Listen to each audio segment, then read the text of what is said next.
మనం పార్ట్ 1లో బార్బరికుడు శివునికి తపస్సు చేశాడని చెప్పి, దానికి శివుడు దిగి వచ్చి బార్బరికుడికి 3 బాణాలు ఇచ్చాడని చెప్పి, అందులో మొదటి బాణం ఏం చేస్తుంది, రెండవ బాణం ఏం చేస్తుంది, మూడవ బాణం ఏం చేస్తుంది, వీటి గురించి మాట్లాడుకున్నాం. ఇప్పుడు మనం కురుక్షేత్ర యుద్ధ టైంకి వెళ్దాం. కురుక్షేత్ర యుద్ధ టైం వచ్చింది. ఇరు సైన్యాలు ఎవరి సైన్యం వాళ్ళు సిద్ధం చేసుకున్నారు. అంటే ఇక్కడ పాండవులు వాళ్ళ సైన్యాన్ని, కౌరవులు వాళ్ళ సైన్యాన్ని, ఇరు సైన్యాలు సిద్ధమయ్యాయి. అప్పుడే బార్బరికుడు ఈ శివుడిచ్చిన 3 బాణాలను పట్టుకొని ఈ కురుక్షేత్ర యుద్ధ స్థానానికి వెళ్తాడు. అంటే ఈ కురుక్షేత్రం ఎక్కడైతే జరుగుతుందో ఆ ప్లేస్కి. బార్బరికుడిని చూసిన ఇరు సైన్యాలు ఇద్దరు షాక్ అవుతారు. ఎందుకంటే ఇతను ఎవరి వైపు సపోర్ట్ చేస్తారో ఎవరికి తెలియదు కదా.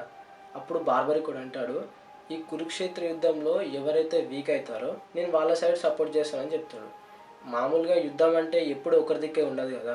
ఒకసారి వాళ్ళు వీక్ అవుతారు, ఒకసారి వీళ్ళు వీక్ అవుతారు. ఇప్పుడు బార్బరికుడి ప్రకారము ఎవరు వీక్ అయితే వాళ్ళ సైడ్ సపోర్ట్ చేయాలి. అంటే ఇతను షిఫ్ట్ అవుతూ ఉండాలి. ఒకసారి వీళ్ళ సైడ్, ఒకసారి వాళ్ళ సైడ్, ఇట్లా షిఫ్ట్ అవుతూ ఉండాలి. లాస్ట్కి ఏం మిగులుతుంది? కురుక్షేత్ర యుద్ధంలో ఒక్కరు కూడా మిగిలరు. ఇది ముందే ఒకరు అర్థం చేసుకున్నారు.